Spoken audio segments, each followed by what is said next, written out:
Hey pal, it's me, Bret Shuford, and if you want to get the best tool for growing your business as a coach, as an entrepreneur, however it is you're choosing to grow your business, I want to make sure you know about Kajabi. Kajabi has changed my life.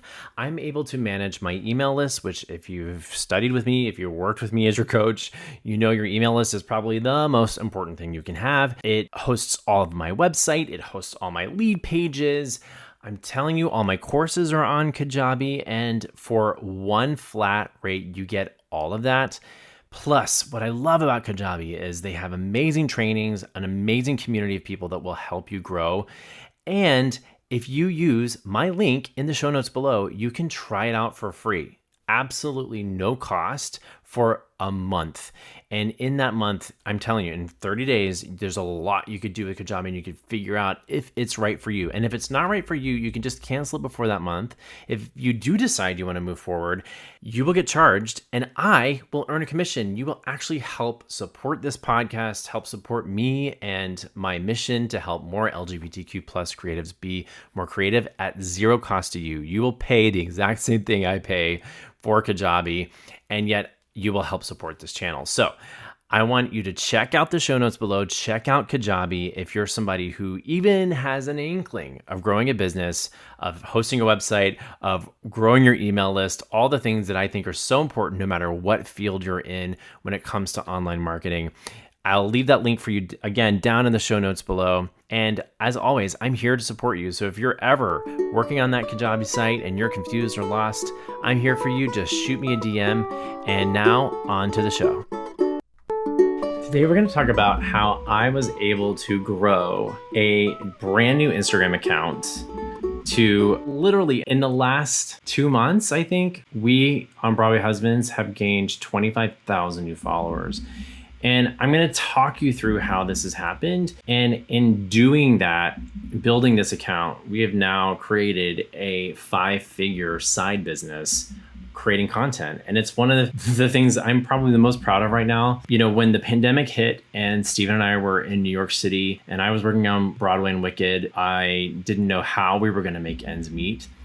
I was definitely nervous because the most money I had ever made was working as an actor on Broadway, and my coaching business had always been a side hustle. I deep dived, and the pandemic, I know, blessed a lot of people in a lot of ways and hurt a lot of people in other ways. And sometimes I feel guilty that it was probably one of the best things that ever happened to me because I've been able to really thrive in being a creative and running my business and growing Broadway Husbands. But that account, which had always done pretty good, and always been a steady climb, has taken off recently. And so I'm going to tell you a little bit about how we were able to do that, how you could do that for yourself if you're somebody who wants to grow an Instagram account. And hopefully these tips are going to help you navigate your growth. So I know it's a big goal for a lot of people. It's fascinating. My personal account, Bret Shuford, is verified, and a lot of people want to know how I got verified. And I'm like, it's not even worth the energy to figure out how to get verified because Broadway Husbands isn't verified, and I make more money on that account. And it starts with pillar number 1 of my course, of the CreatiVisibility course and program, which is clarity, right? Part of the Create method is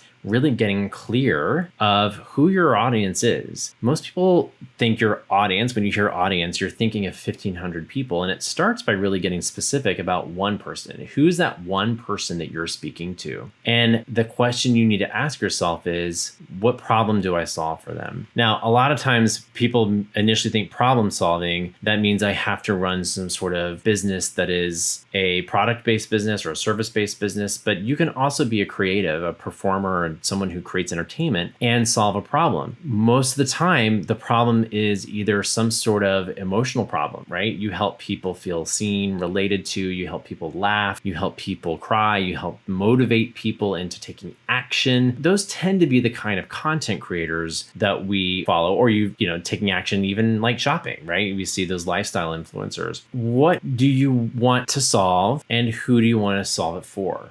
For Broadway Husbands, we were looking at okay, I want to create visibility for gay same-sex couples, marriage, who make a living in the arts. I see a lot of couples who do real estate, or some gay couples who are just really beautiful, and I have no idea what they do for a living. But I wanted to create something that would motivate my younger self to continue to pursue their career. And so that's really where that was sort of built out of. And of course, it's become, now it's a parent account where we talk about being dads, but it can always evolve. But it starts with clarity. Then you do a little research. Who's already serving a similar audience? And this is where so many of us can get into a spiral around the imposter syndrome, because instead of just researching and gathering information, we can start to get into an emotional place of, oh my God, they're doing better than me. Why would I ever start? That imposter can show up. So I always warn people, be careful. We want to come from a place of collaboration, not competition. And in that research, we can see what our audience is already responding to. You don't need to create the same thing that people are creating, but you can gather that inspiration. And that's really how Broadway Husbands started. I was seeing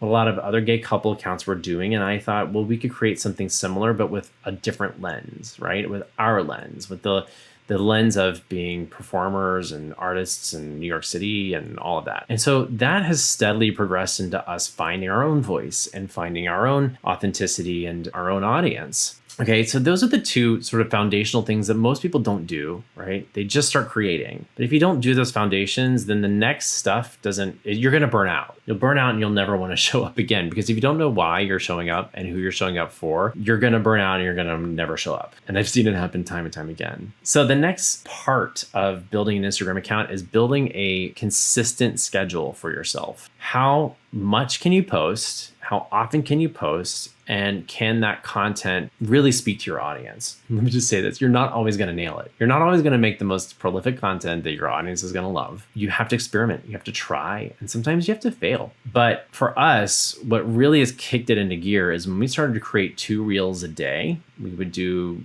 basically breakfast and dinner. We would do a reels. We also know that dance reels, because that's something unique that we have that not a lot of couple accounts have, that always does well. And we always now, of course, are slanting it towards being dads and being parents, and that's giving us another lens. So we do 2 reels, breakfast, dinner, and in between we do a feed post. So 2 reels a day. Wow, people say, oh my God, that sounds like a lot. Yeah, it can be a lot unless you don't be so precious about your reels. We sometimes literally open Instagram, find an audio, and figure out a way to give it a lens. It doesn't have to be the most profound, prolific thing.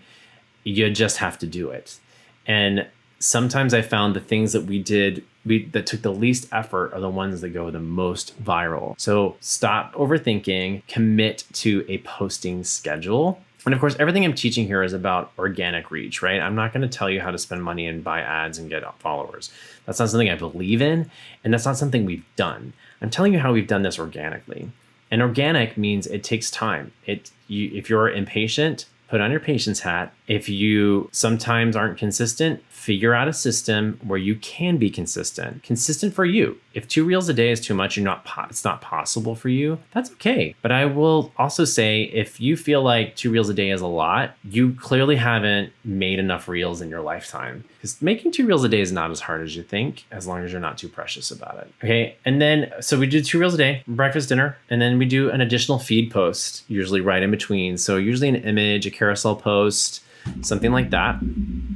And in those posts, we also tag. I tag locations, I tag brands, I tag other gay couple accounts that are feature accounts. Now, I'm not going to tag gay couples that aren't in there, but I will tag, same-sex parents, which is an account. I will tag accounts that would like that content, if it's highly valuable, might be great for their feed. It might be great for their audience, in the hopes that they'll share it. And if they share it, you get exposure to a new audience, and that helps increase your followers. The other thing I think is important is that when you've done that research and you've looked at accounts that are similar, you also want to follow those accounts and you want to engage in their comments when they make posts. So I like to set notifications up so that I receive notifications whenever those accounts make posts, and then I can go in and comment. That's the easiest way. Some people will schedule 15 minutes twice a day to do engagement, and that's literally just to go into accounts that you follow with a similar audience and comment. interact, meet people in their audience. That kind of community is really what the social part of social media is about. And I think so many people miss out on that. And then lastly, I think one of the most powerful things you can do now, and this is probably in the last year, really with Instagram, more important than anything. I meant to say, like, post in your stories. You can post in your stories anytime, all the time. It doesn't really matter, I've found. But when you go into the DMs, DM your followers. When someone new follows you, shoot them a direct message. Just say, hi, welcome. What would you like to see from me? And if you're somebody like me who's very busy, you've got a kid and you're doing a lot of things, you might want to outsource this. This is something that I'm practicing with right now. There's also automations that can do that. I again, really believe in organic. So I actually hired someone to go in twice a day and they go into my DMs and they comment with people on my behalf so that I can get that interaction, because otherwise it just doesn't build that deep connection. You want to build a connection with your audience, right? And if you don't know who your audience is, it starts with clarity. And if you don't know how to get that clarity, come take the Creative Visibility Program. I am here to help you. The Creative Visibility Program, you can get all the information at bretshuford.com/apply. You can see the details. You can actually apply to set up a meeting with me and see if it's something that can help you grow your brand and grow your business. I hope this helps you be more visible this week. Take some of that bravery that we all worked on Tuesday and apply it and start to build your following on Instagram. I'll talk to you next week. If you got a lot out of this episode, make sure you leave a review on whatever podcast platform you're listening on. Take a screenshot and share and tag me at Bret Shuford on Instagram or whatever platform you're listening on. I cannot wait to see what you do with the knowledge that you learned today. And if you're somebody who's looking to continue to move forward, you can always check out the Creative Visibility Program on my website. You can just go to bretshuford.com/apply, where you can fill out a little questionnaire to see if it's a fit for you. I want to help you grow your business. If you're somebody who's not looking for a coach, doesn't want support, but you do want a platform that can help you streamline your systems, grow your email list, maybe even launch a course, Kajabi is the platform for you. And I have left a link in the show notes down below for you to check that out for free, absolutely no cost to you. And if you decide that you do like Kajabi moving forward, you help support this channel and everything moving forward. So do not forget to keep being creative, keep being visible, and I will see you in the next episode.